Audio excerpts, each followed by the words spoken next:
The Post wasn't going to open up till the end of June. Turn on the fan. It'll get hot over here. Yeah. Please.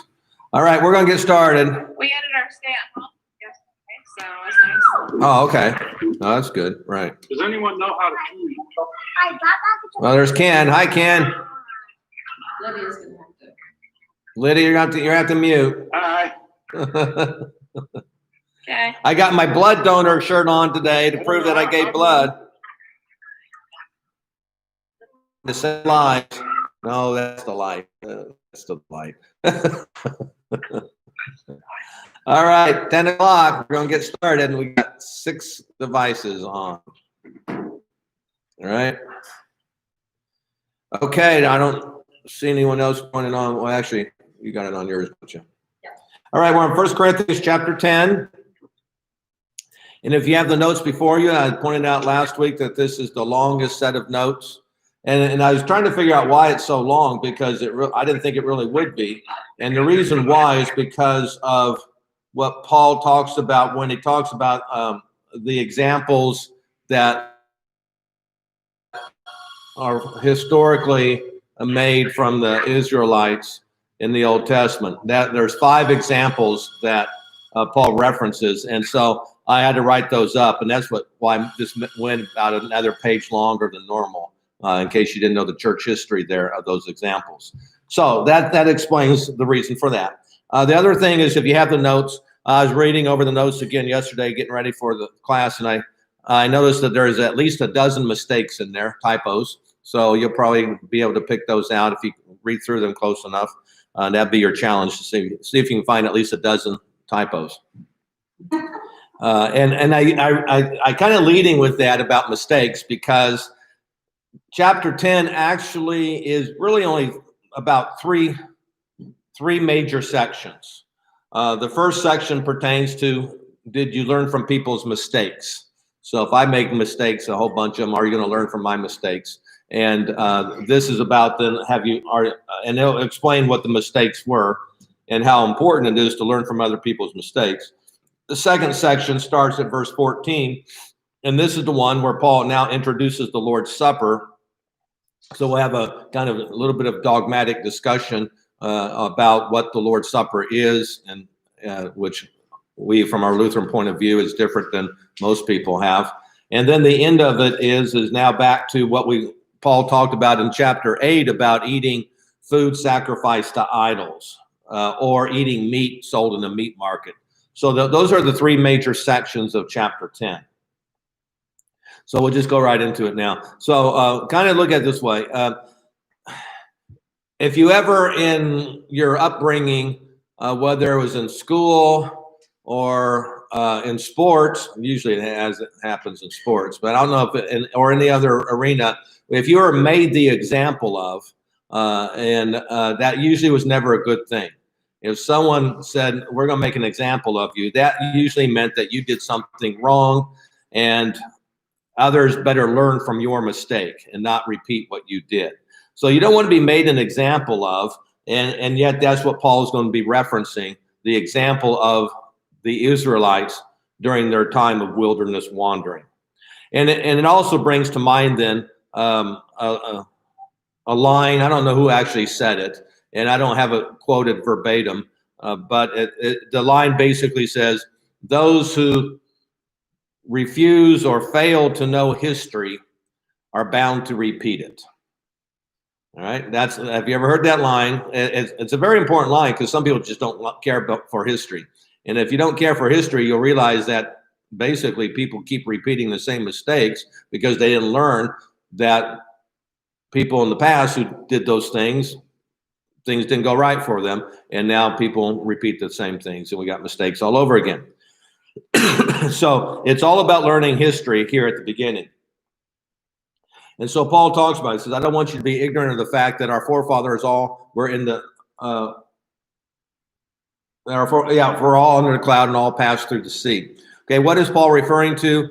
Is specifically the moment when Moses led the Israelites out of Egypt, and then when they were in the wilderness for 40 years. He's using them as an example for the church in Corinth to take seriously. So what's the history lesson here is actually a very important one that actually applies in a very practical way today, and is one that is often used in the church today by pastors or also by faithful members. And it's also used in the wrong way by the inactive members. And was kind of presented this way.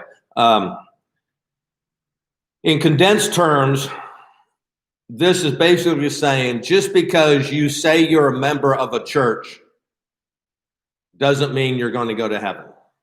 Just put it that way. Or to put it this way, you may be a member of a church a visible church. And if you know our confirmation lesson, you'll know this distinction. You may be a member of a visible church, but you're not a member of the church invisible.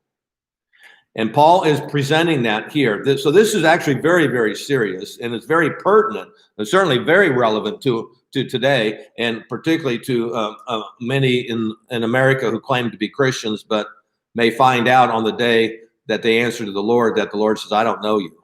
You say you are one of mine, but I don't know who you are, and they'll be cast out away from his presence forever, which obviously is a very tragic thing.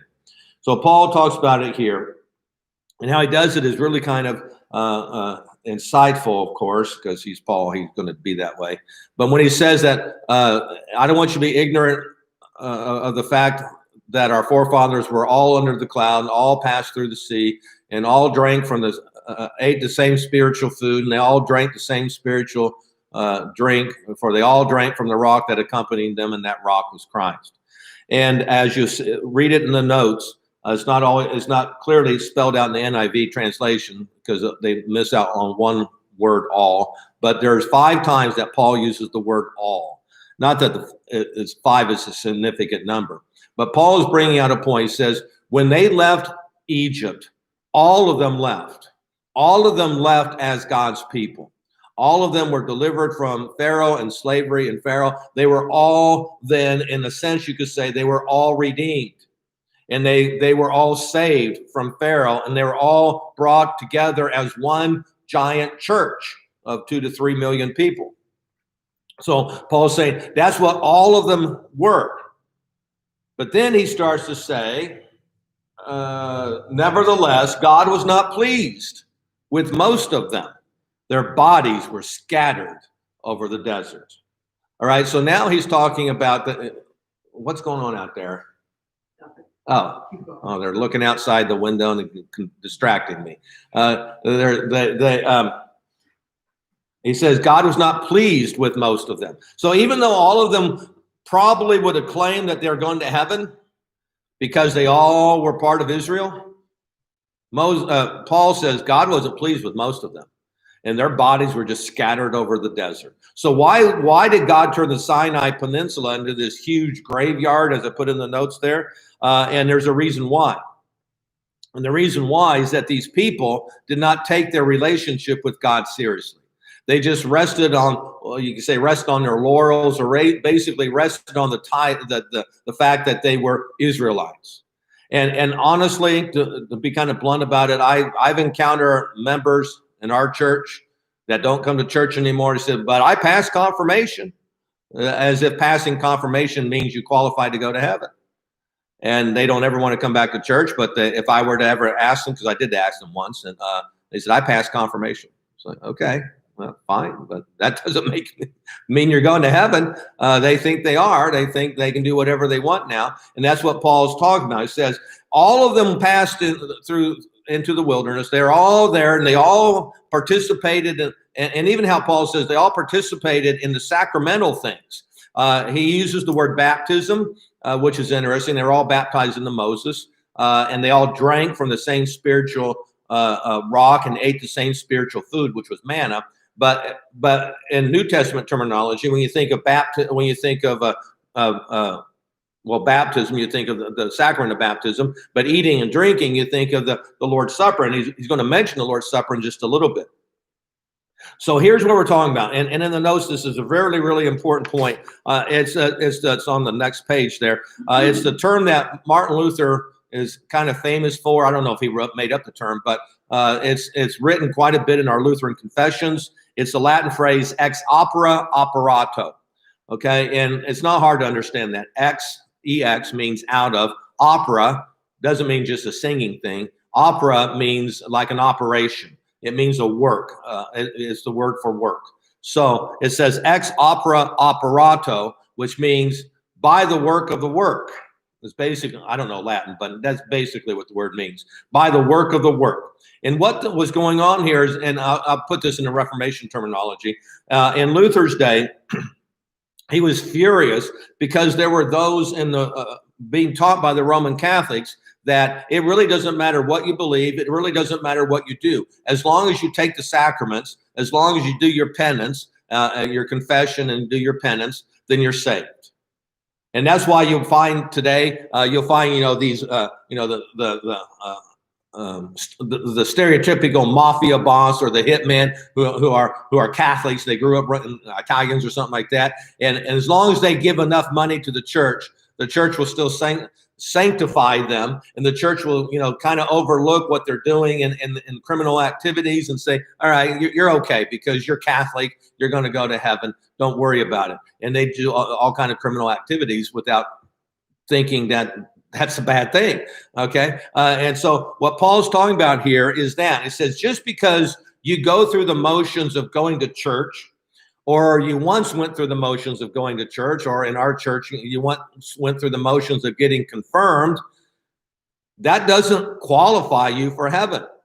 Heaven is not a works that you have to do something and check it off that you got that done, and now God says, you tell God you owe me heaven because I did this work. That's not at all how this works. It's a relationship with Christ. It's not an activity that you have to do. And so Paul is talking about that here with these 5 illustrations of the Israelites in the wilderness. And he's actually applying it.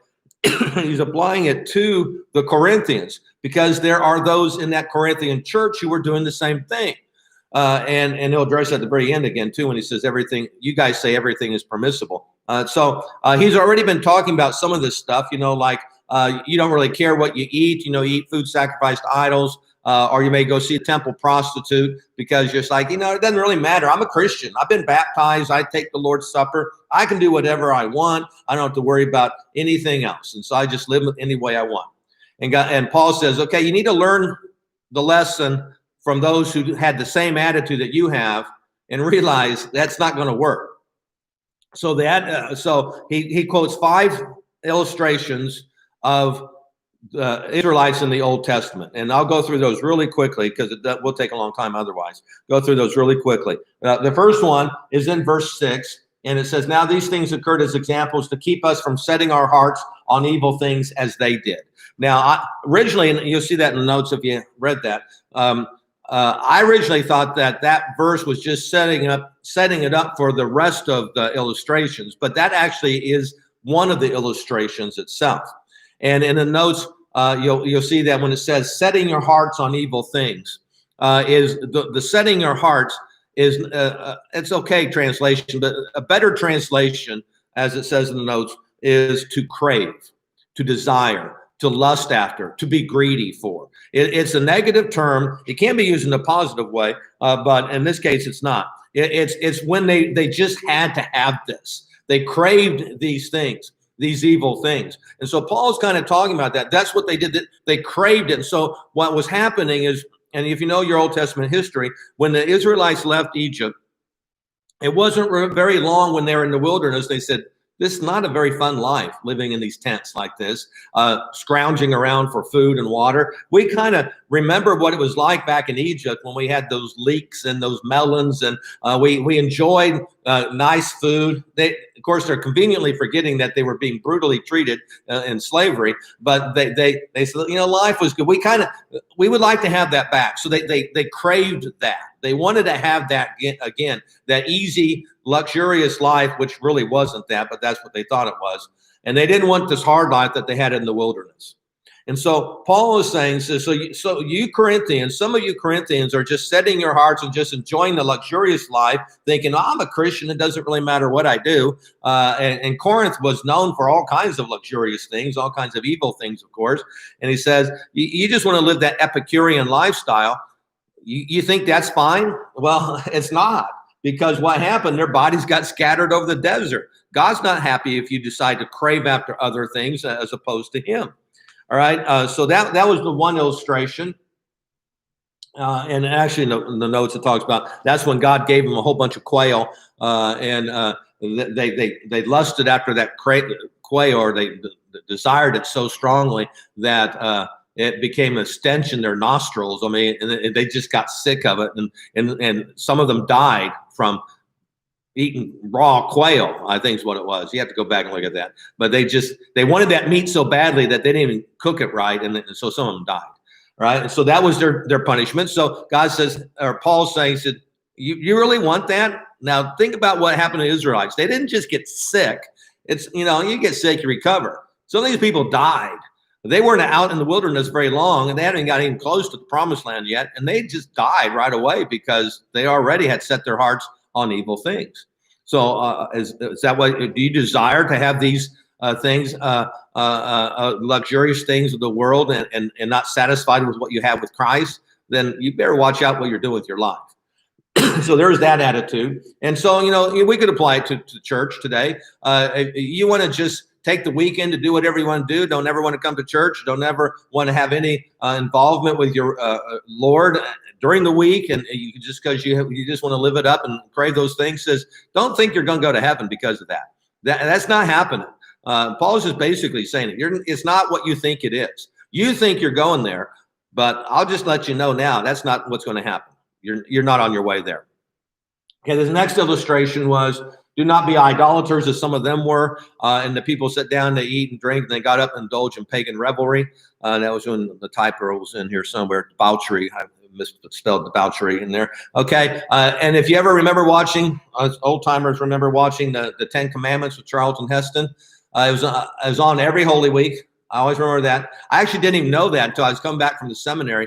We had break of Holy Week at the seminary, and every Sunday, Palm Sunday, is when it was on. Those 3 years of coming home on break, it was on Palm Sunday. If you remember that episode, not the movie, but if you remember the episode, that's when Moses went up on the mountain to get the 10 Commandments. When he was up there, he's gone for 40 days. The people get he's gone. God killed him. All right, let's do what we want. So they compel Aaron, Moses' brother, to make a golden calf.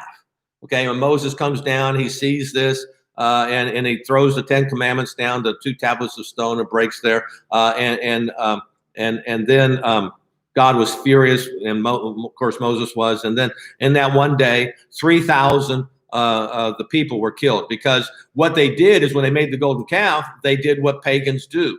They indulged in pagan revelry. See, when we have celebrations, they're holy celebrations. When pagans have them, they're filthy. They're orgies. They're totally immoral. And that's what they were doing. And God was furious with that.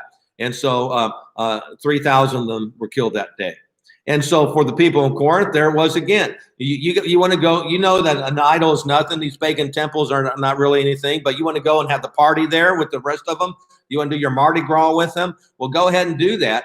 But don't expect God to be happy with that. And don't expect that you might get in trouble and you might even die from that. God will not be pleased with that activity. So that was the second one. The third one is similar to the golden calf, and it's the one where, what does it say? Should not commit sexual immorality. And this was an interesting story, actually. I had to cut it really short because it's a long one. This is when Balaam, if you remember about Balaam, he's the one that ended up having the talking donkey, okay, that spoke to him. But Balaam was a false prophet who was hired by Balak, the king of Moab, to try to curse the Israelites. But every time Balaam tried to curse them, God made the words come out of his mouth that were words of blessing. So Balaam still wanted to get paid by Balak. So what he decided to do, he said, I can't curse him. God won't let me do that. So to get his pay from Balak, he devised another plan. He says, get your beautiful Moabite girls and have them walk around by the camp of the Israelites. And then the Israelite young men will be seduced by these women, and they'll intermarry with them. And that way you'll destroy the nation by intermarrying with them. They will no longer be a pure nation. And that way you don't have to worry about them anymore. And so that's what Balak did. And the Moabites did that. And as it says in the text, 23,000 died. Okay, 23,000. You know, just throw out numbers, but you know, we think 911 was horrible with 3,000 being killed. We're talking 7 times, almost 8 times as many people being killed in this one moment, and that's because of sexual immorality. And so Paul again is warning them. He says, "So you think you can just go to the temple prostitutes, and God will just look the other way? He won't have any problems with that? Think again," is what Paul's saying. It's not that way. You need to be living your holy lives and not doing what they're doing. All right, so that was the third one. The fourth illustration refers to when they were grumbling. Is that the one, grumbling? Let's see, where was it? No, test the. The next one is we should not test the Lord as some of them did and were killed by snakes. That was the one with the bronze snake, and they were grumbling with the Lord, and of course he sent these snakes and they killed them. If you got bit, they were venomous snakes. You got bit, you died. And then the people finally repented, cried out, and God said, "Well, make a bronze snake, put it on a pole, and if people just look at the snake, they'll live." And then Jesus himself in John chapter 3, right after the God so loved the world, that he gave his only begotten son statement, he says, "Just as Moses lifted up the snake in the desert, so the Son of Man will be lifted up." And so he refers to that. But that was a part of their grumbling again. So that was one more. I need to move on faster. Then the next one was where they grumbled, and some of them were killed by the destroying angel. Of this grumbling is okay. Okay. Yeah. So this probably refers to because Paul's not very specific, but the way it plays itself out, this is probably what's going on. If you know enough about the Old Testament episodes here in the book of Exodus, Leviticus, Numbers, Deuteronomy, that there was what was called Korah's rebellion. Korah was another Levite from the tribe of Levi, in other words, like Moses and Aaron were. And Korah was kind of jealous of Moses's authority and popularity. And Korah said, "What makes you any different than any of us? We have just as much right to be leaders as you do, because we're the same tribe." And of course, God says to Moses, "Okay, we'll decide who is the true leader." So he said, "Have Moses and Aaron stand over here, and Korah and their people over there." And what ended up happening in the text is that it says the earth opened up, and Korah and all his followers who agreed with him, the earth opened up, and they were sucked down in the earth. They all died because they questioned Moses' authority. Now, Paul here, though, says they were destroyed by the destroying angel. And this poses a little bit of a problem. It's not a really complicated one, but it is an interesting thing, because in the inspired text of the Old Testament, it doesn't say that an angel destroyed them. It just says the earth opened up. But in the apocryphal writing called the Book of Wisdom, that's what it does say. It says that they were destroyed by the destroyer. The apocryphal books were written between the Old Testament and the New Testament time. And so why is Paul referring to that text? And we don't really know, I guess, but he might be referring to that text just because that's what the people were familiar with. They were familiar with that the recording of that episode as recorded in the Book of Wisdom, chapter 18, verse 25. I haven't read it myself. I hope to sometime, but for some reason, whoever wrote that said they were destroyed by the destroying angel. So Paul just says that. But again, the main point is that you grumble against God's appointed leaders, that won't go well either.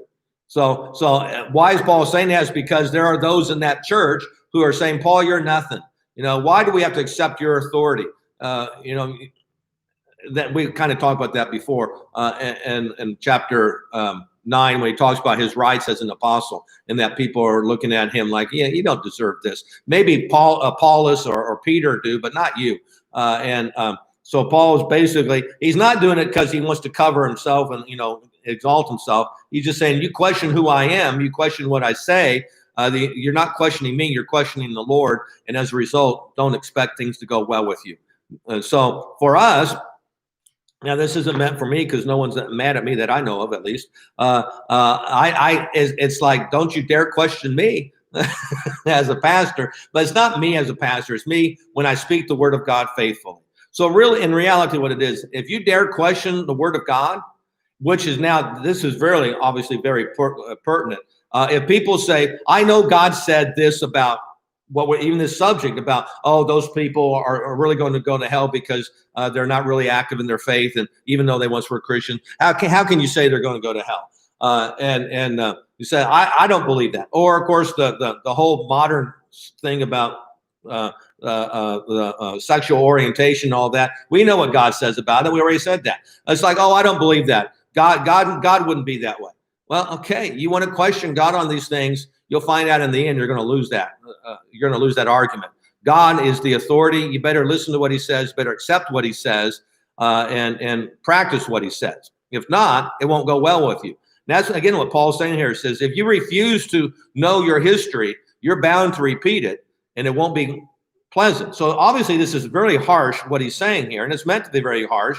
He's basically saying, don't deal with this stuff. Don't play around with this. You're playing around with your eternal salvation. It's not just a simple thing that you could get hurt by it. No, you could be doomed forever if you don't take this seriously.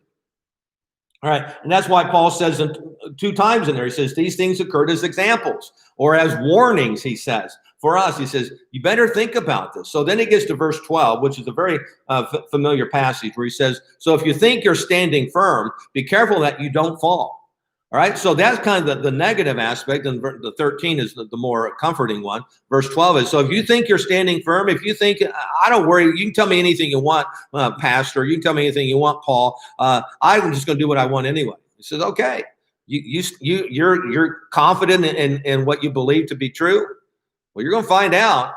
You're going to fall. And so the people who are overly confident or self-confident and think they can just handle things on their own, and believe whatever they want to believe, are going to find out the hard way. It's not going to work that way. But then he says in verse 13, no temptation has seized you except what is common to man. And God is faithful. He will provide. He will not let you be tempted beyond what you are able to bear. But when you are tempted, he will provide a way out so that you may stand up under it.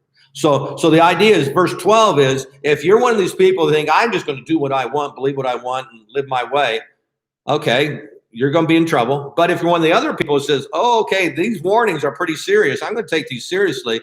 And then Paul says, okay, all these temptations that happen to them, you may be faced with temptations, and you may think, oh man, this temptation, I've never heard of this. And he says, there's no temptation that hasn't happened before. And he says, that's not the main point. The point is, but God is faithful. And so if you think you can't stand under this temptation and you want to get out of it, turn to God. He will help you. Don't think you can stand on your own. That's verse 12, but verse 13, you can't stand on this on your own. God will provide the help you need. So turn to God. He will deliver you from this temptation. It may be a difficult thing to overcome some of these temptations, that not just the 5 that were mentioned here, but any other temptations you have. But it says he will provide a way out so that you can stand up under. And thus you don't have to have this fear of being lost forever because the temptation got you. God will help you through that. So that's what was really important. And that actually leads then into the next section, where he again, he doesn't have divisions like we do in our translations here. So he just says, therefore, and anytime you have the word therefore, that's all the connecting word from the previous statement to what he's going to be saying now. So he says, therefore, meaning if you have these temptations, therefore, dear friends, or even all these other things about what was going on, flee from idolatry. He starts as, therefore, my dear friends, flee from idolatry. All right? Because they were gambling it. That's reason why he mentions all those illustrations. He's basically saying, play around with this. This is serious, serious stuff. Don't dabble with temptations of the world, or temptations of religions, or, like a common thing that we would use as illustrations. It would be like we apply in the second commandment, you should not misuse the name of the Lord your God, and meaning don't turn to witchcraft or occult stuff. So we like say, don't even play around with Ouija boards. Don't think fortune tellers and psychic hotlines are just kind of fun. They don't take them seriously. Don't even have anything to do with them. They are evil. Avoid them. All this new age stuff, And that's actually, some of it does filter into Christianity about, meditations and various other things. It says it's all based on demonic things. They may present it and package it in a different way, but just ignore it, get away from it, have nothing to do with it. So that's what Paul says, flee from idolatry. Like in chapter 6, verse 18, where he says, flee sexual immorality, meaning don't just stand around there thinking, I can handle this temptation. He says, no, this is a temptation. It's evil. Don't have anything to do with it. Like the illustration I used a couple times already. You don't play around with rattlesnakes. If you see one, you get out of there, if you're smart. And that's what he's saying, basically saying here. You're not going to want to handle this. In fact, in the next verse, he says, I speak to sensible people. Judge for yourselves what I say. And it's kind of interesting because I don't know if he's being sarcastic about this. The commentator says he might be a little bit sarcastic because these people think they're so smart and they got it all together. He says, okay, I'm speaking to you sensible people. You think you got it all smart. He says, well, this is what it's going to be then. If you yourself already know this. If you, I'm going to jump around here. It says, if you participate in idol worship, how can you actually then go to the church the next day and participate in the Lord's Supper? You can't have a part in the cup of demons and the cup of the Lord, or the table of demons, or the Lord's table too. If you're going to be doing one activity and then go to the other activity, which is the exact opposite, what does that say? How sensible? That's nonsense. That's not sensibility. That's nonsense. So you don't want to be doing such a thing. And that's what he's going to get at here. So he inserts the Lord's Supper at this point to bolster his argument about how you need to be avoiding idolatry. And so let's look at this section, and we'll kind of break from what the flow is right now to just go with the dogmatic or doctrinal study. It says, is not the cup of thanksgiving for which we give thanks a participation in the blood of Christ, and is not the bread which we break a participation in the body of Christ? All right, this is the Sades Doctrinae passage that's used by us as Lutherans to emphasize that when you partake of the Lord's Supper, you receive 4 things. We'll say things, but it's probably better. There's probably more technical term you can use than the word things, but you receive 4 things when you partake of the Lord's Supper, because that's literally what Paul's saying. He says, is not this cup, now the cup is just a figure of speech referring to what's in the cup, namely the wine. So when you get the cup, when you drink the wine, what do you get? You get the blood of Christ. So those are 2 things. Is not the cup a participation? And actually it says in the NIV participation, but the better translation on that one, at least that would make us understand it more clearly, is says, is it not a communion? It's koinonia, which is a famous word in Greek among Christians. Koinonia means fellowship, means a bonding together. And it often refers to the church as a koinonia. It's a fellowship. We're united together. But now Paul uses that term to refer to the cup or the wine and the blood of Christ. He said they are united. They're fellowshipped. There's a koinonia, a common union between them. They are together. So you are receiving both the wine and the blood. And then, of course, the same applies to the bread and the body. Now, why do I say that? Is because Lutherans basically are the only ones who believe that. I guess I wouldn't be surprised if there are some others, but as far as I know, Roman Catholics don't believe that, and all the other Protestants don't believe that. I don't know what Eastern Orthodox, what they do about this. But Roman Catholics don't believe you get the bread and the wine. They have this fancy doctrine called transubstantiation, which the substance of the bread and the wine have been transformed, or is transubstantiated. The substance, to trans means to change. The substance has changed from bread and wine into only body and blood. So even if you taste bread and wine, you're not really getting that. You're only getting body and blood of Jesus. That's what the Roman Catholics believe. And so, and if you read your Lutheran confessions, they'll say that's not what the text says. The text says bread and the cup and the bread. You are getting cup and bread, or wine and bread.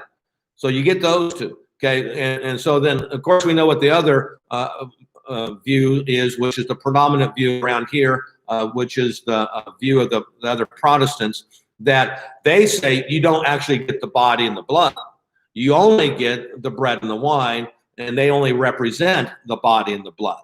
All right. But again, Paul says you get real cup, real wine, not a representation of it. He says if it's a real thing, then it's a participation in what? The real blood of Christ. And if you get real bread, it's a participation in the real body of Christ. There's nothing symbolic or figurative about this. It's a reality. You get all four things when you take the Lord's Supper.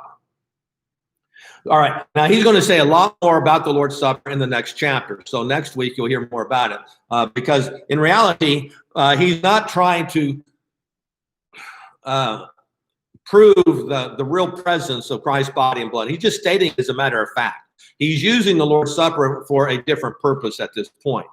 And what he's doing about that, though, he's saying, because it's in the next verse, because there is one loaf, we who are many are one body, for we all partake of the one loaf. All right, so he's using the concept of communion on two planes. And this is another standard thing that we do in our discussion. It'll be in the next chapter too about close communion.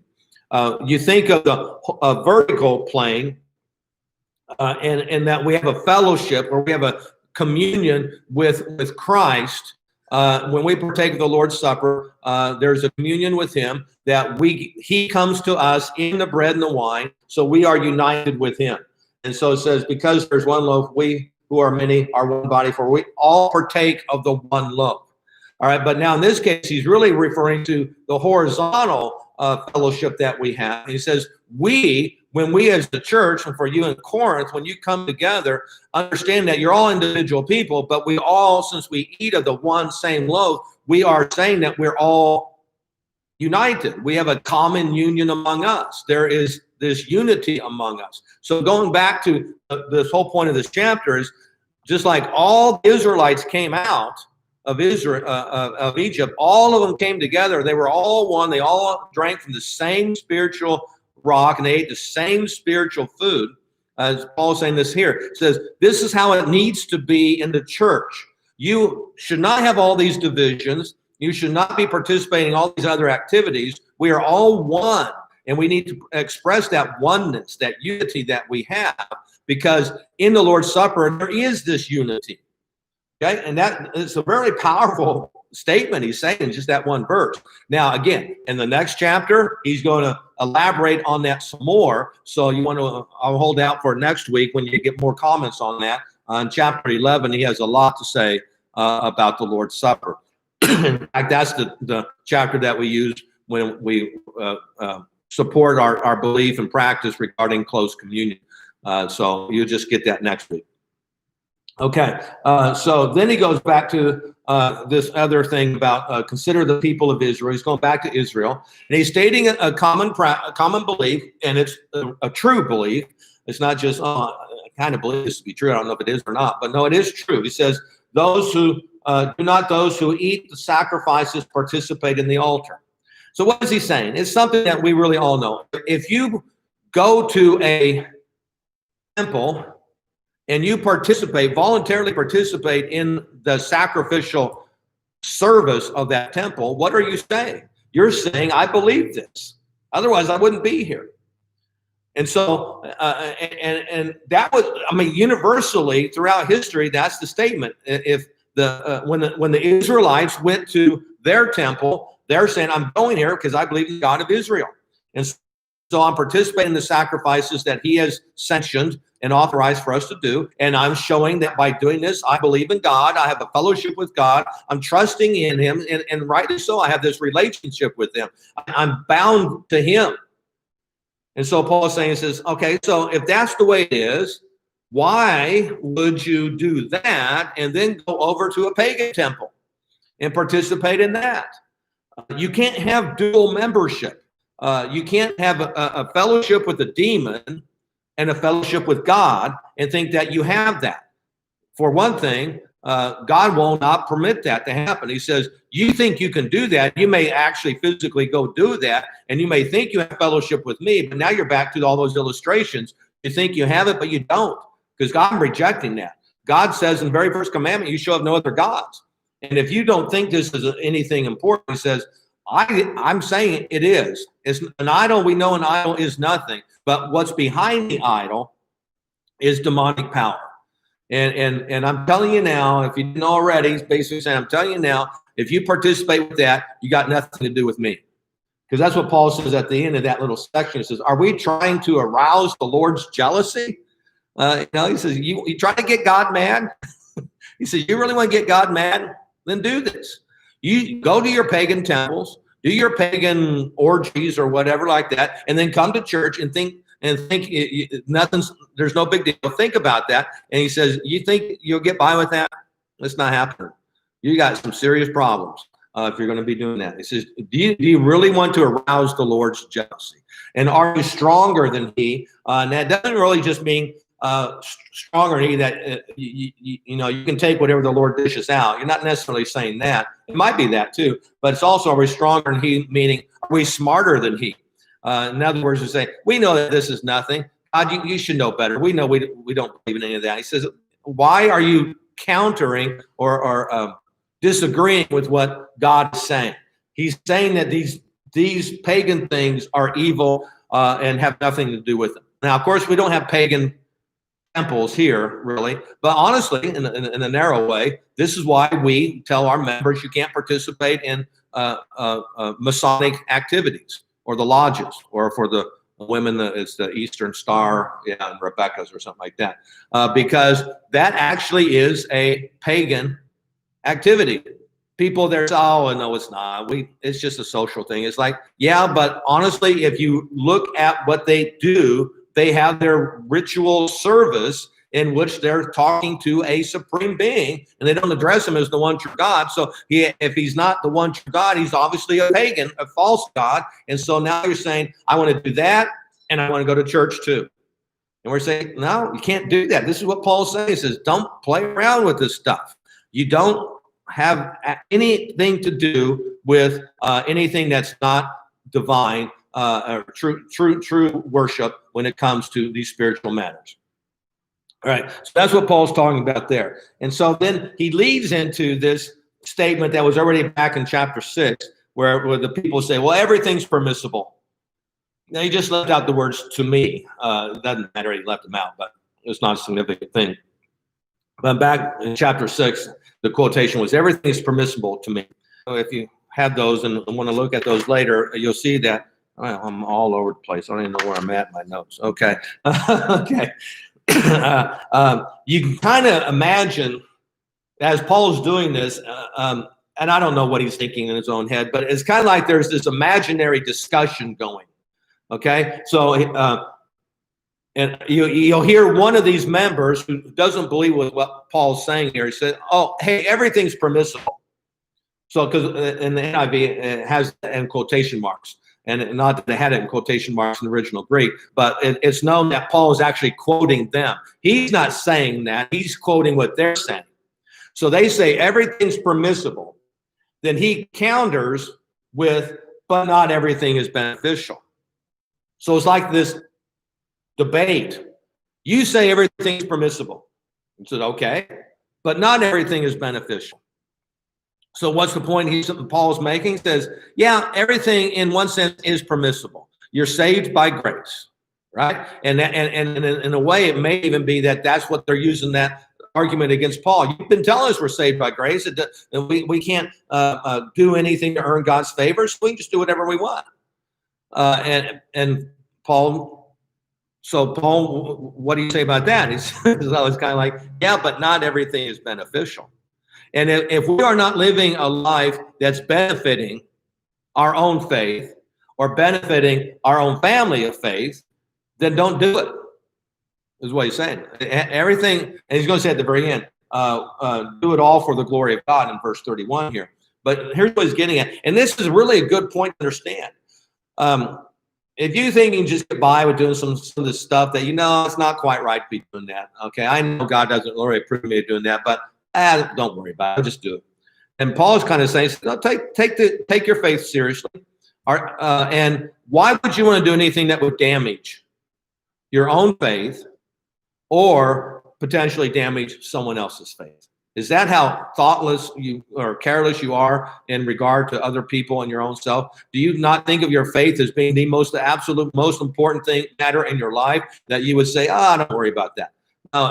It's so. If you were to actually think of your faith as a priceless, I don't know, I'll say it this way, because it'll be something to break. A priceless vase.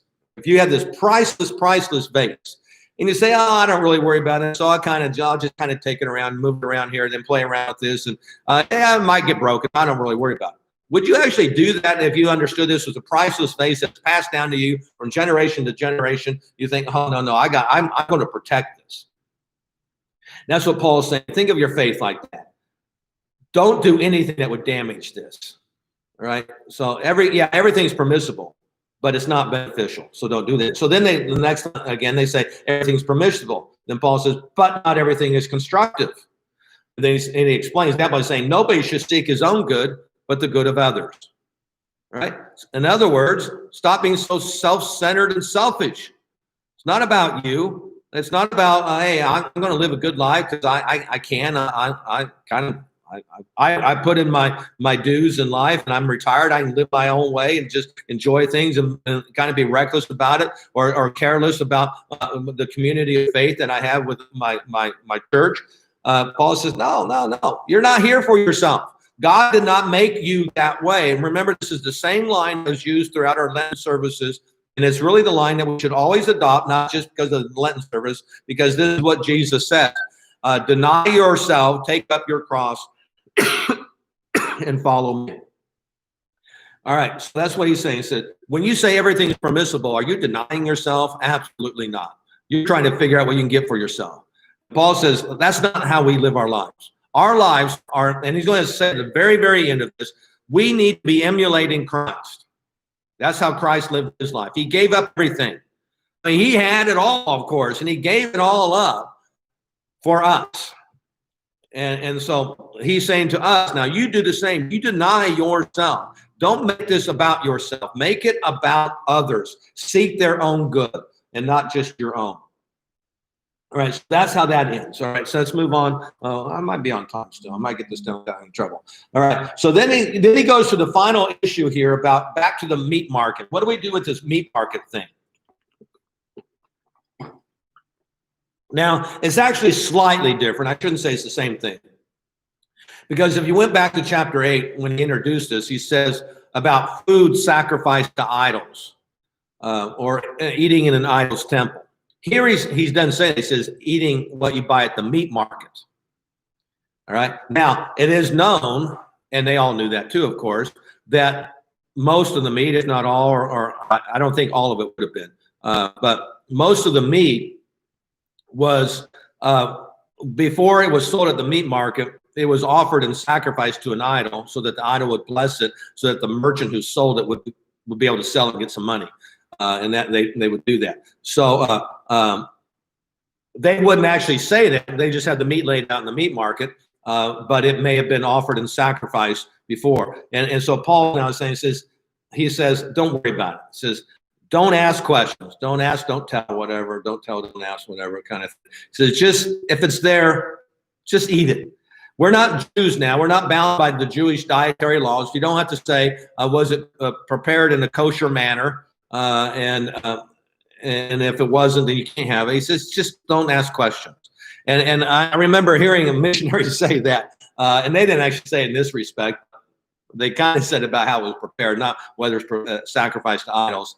They just kind of learned after a while, some of the missionaries, when they had a plate set before them, they had no idea what it was. It's just don't ask, you just eat it. It's like, because you might find out it's monkey brains or something like that, and it's like, oh, I don't want that. So just don't ask what it is.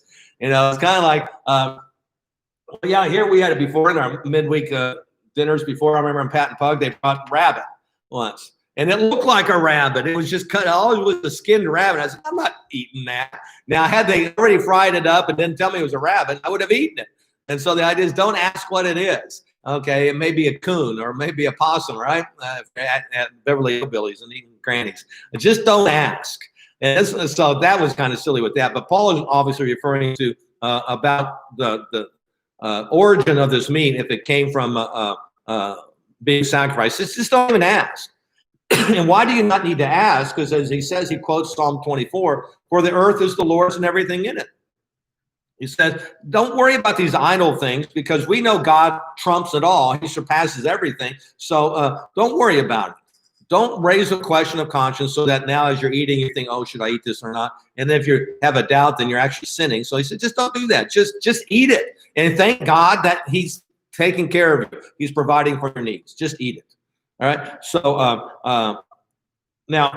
so honestly, that's how you do it. But it wouldn't always be that easy because of the next point. So if some unbeliever invites you to a meal and you want to go, says eat whatever is put before you without raising questions of conscience. In other words, if someone invites you to their house to eat, a non-Christian, so just go. You don't have to worry about if it's kosher food. If you're a Jew, you wouldn't even go there anyway. But if you did, then you say, "Oh, how was this meat?" And then what you're going to do? You're going to make it an awkward moment between you and your host, and you don't want to do that. And he says, just eat it. Don't even ask about it. Just eat it. And if you want to, I mean, if it doesn't taste good, you don't want it. But just eat it. Otherwise, don't worry about it. But then he says, but if someone says this has been offered in sacrifice, then Paul says, don't eat it. Says, not for conscience sake, not your conscience, but the other man's conscience. In other words, we don't really know exactly who that other person was that would say this was offered in sacrifice. It could be, and it's possible that Paul is referring to either situation. It could be someone else at the dinner or a servant in that house who is a Christian, but a weak Christian says, hey, kind of whispers in the ear, did you know this was offered in sacrifice? Meaning, oh, I don't know, are you supposed to be eating this or not? And so you don't have any problems with it because you know it's okay. But you know now if you do this, you may cause this other weak Christian to have some problems of conscience. And he says at the very end, don't cause anyone to stumble in their faith. So if you think this will bother someone else, then don't do it. That's what he's saying. He said, it's okay for you to do it because you're giving thanks to God for this. So if it's a weak Christian saying that, then don't do it. Or if your host is being ornery, we'll just say it that way, and he says it before you, and he kind of doesn't believe in your faith, and not only doesn't believe in it, but he doesn't think you should believe in it. And then he throws this out and says, hey, this has been offered in sacrifice. And then he wants to see what you're going to do because he thinks if you're going to eat it, then you're being a hypocrite. So then you're saying, okay, I won't eat it then. And so because I can, but I know that would give a bad testimony to the one who's trying to entice you and trap you into something. So he says, don't eat it. But then he adds one more point here, which is really kind of cool.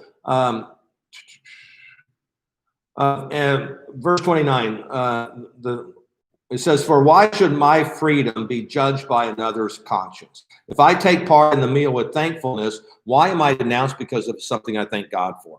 And this is actually a good point too, because we've all been, well, I don't know if we all have, but most likely you've been around someone who's on a health food, okay? And they see you eating some things like, I don't know if I would eat that. That's not healthy. I don't think that's probably not a good thing to eat. And Paul says, just eat it then. They don't let them judge you. You're thankful for that. You can just eat it. You don't have to worry that it has to be only vegetarian stuff or only a certain kind of meat or this or that, or maybe has sugar in it. You shouldn't be having that. He said, don't worry about it. If you're thanking God for it, don't let anyone try to make you feel guilty for something you're thankful for. All right. So that is actually a good point to understand because sometimes people make you feel really guilty, and that's just a matter of food. It can be other things, like going to a harmless place or watching an innocent movie, or here's another one. I remember this now. Back in the old days of the Puritans or the Quakers and all that, they actually they were so legalistic and so stuffed shirted that they did not permit their children to play games. They said that's frivolous activity. We have more important things to be doing. We should always be doing something worthwhile. Playing games is frivolous and it's a waste of time. So they did not allow their kids to play games.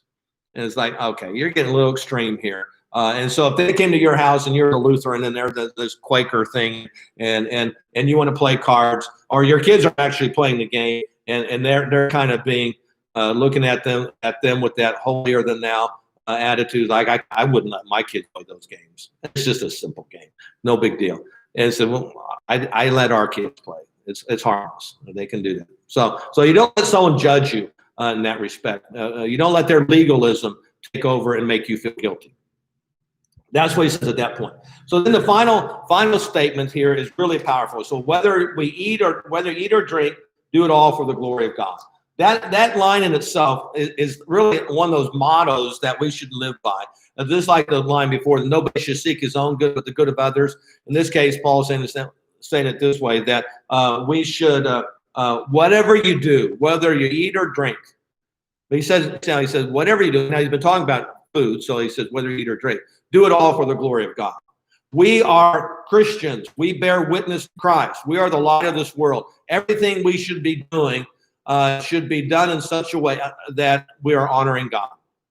And so it's really kind of cool. So it's really everything you're doing. You're just not public, just going shopping or just hanging out, whatever. It's not that you have to make sure you're saying God in your conversation or something like that. It's that you're always doing good things. You're always caring for people. You're always living that pure life and not a questionable kind of life. And that's what he says, do it all for the glory of God. And he says, don't cause anyone to stumble. So in other words, don't be living that life where, you're the saint on Sunday, but the sinner all the rest of the days of the week. That kind of cliche-ish line. He said they should not see any difference between you on Sunday in church and you Friday out hanging out with guys or gals. It should be the same person.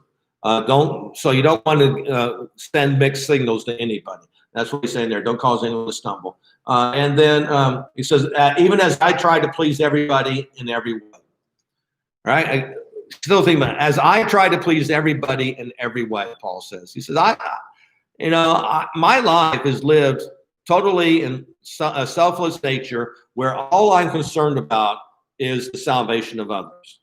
That's how Christ lived his life. That's how I want to live, and that's how he calls us to live. He says, that's what matters to me. And it's not like this is a burden either, because some people say, oh man, I can't even do anything for myself. It's like, don't you find a great joy and thrill in serving others? And especially in seeing salvation come to others because of some activity you did in your life. Now you shared it. That is the greatest thrill you could ever have in life. Not just living for yourself. It doesn't mean you should never take a vacation or anything. It's just that you should be living your life that what you really care about is salvation for others, not what you can get out of life. Get a new contract or something like that, or how much you can make in life. It's like, no, you're here. God's going to take care of you. You're here to share the salvation with others. And that's what Paul's saying. He says, I am not seeking my own good, but the good of many, so that they may be saved. And then actually the last verse of this section is the first verse of chapter 11. It should be included in this section, not on chapter 11. So it says, follow my example as I follow the example of Christ. Wow, what a statement for Paul to say. And he's saying, look at me, follow what I'm doing, live the way I'm doing, because what I'm doing is I'm looking at Christ and I'm following his example. It'd be one of those things, could we ever say that about ourselves? Look at me. And I'll close with this because I remember this now. Reading in one of the Voice of the Martyrs books, what Richard Wurmbrand was saying. Now, I've shared this before. It was they're all these Christians and pastors and Christians were imprisoned with other political prisoners that the communists threw in prison in Romania. And it's a horrible, horrible existence. Of course, they're being tortured, being deprived, and just lumped together in giant bunches of men in one room and all that. And the food they got was worthless, kind of junk and stale cabbage and stuff like that. But I think he was a Orthodox priest. He was very, very devout and very well known in the prison there. And he said one of the non-Christians was really impressed by this priest, this Orthodox priest. And of course, the priest is sharing Christ. And the man asked the priest, what does Christ look like? Or what is he like? And the priest just said, just look at me. He's like me. All right? And I'm thinking, can we say that about ourselves? Are we living our lives in such a way that if we want to say, someone look at me, and when you see me, you'll know who Christ is, because I'm living the way Christ lived. I'm giving myself in compassion, concern, care for you and for others. That's the goal we should try to accomplish. I don't think we'd ever be as bold as that priest was saying. Just look at me, and you'll know what Christ is like. But hopefully, people will see us and say that's what a Christian is like. A Christian is the one who follows Christ. And so that's what Paul says about himself. Just follow me, follow my example, because I'm following the example of Christ. And it kind of, so why would you say it that way? I guess you think about it this way. They haven't seen Christ. They've seen Paul. So they have a visible object lesson in Paul of what Christ was like. So you can see why he would say, follow me, because I'm following Christ. All right, that's the lesson for chapter 10. That was the longest one, like I said. It's an awesome lesson. Next week, of course, is going to be another awesome one. It's going to be interesting because it has to do with women wearing head covering in church. Okay, so it'll be a fun one on that one. And then it only has two subjects: head covering and communion. Okay, that's it next week. And the notes on that one is 6 pages long. It's pretty long, but it's a fun one to do. It's also one that needs to be done for clarification purposes. All right, so that's it. So that's next week is June 6th. Okay, chapter 11. Hopefully you have the notes. Any closing comments or anything? Let's close with prayer. Let us pray. O most blessed Lord, we thank you for this time you have given us to reflect upon the chapter that Paul wrote to the Corinthians. And we thank you for helping us to realize the importance in our own lives to be living our lives in such a way that we reflect who your Son is, and that you will deeply impress upon us the importance of fleeing from idolatry, having nothing to do with that which is evil, so that we may be striving to live our lives in a way that brings honor and glory to you, that also reaches out to others with the truth of your gospel and your love as well, that they may know what it means to be your people, and how wonderful it is to be your people, and how that life is the most blessed life to live. We ask that you'll help us to do this in all that we do and say. We ask this in the name of your Son, our blessed Savior and Lord, Jesus Christ. Amen. Okay. For the whole entire time, try to get in your thought. I've been the same bird as been trying to get into the church in front. Well, see, that's what I'm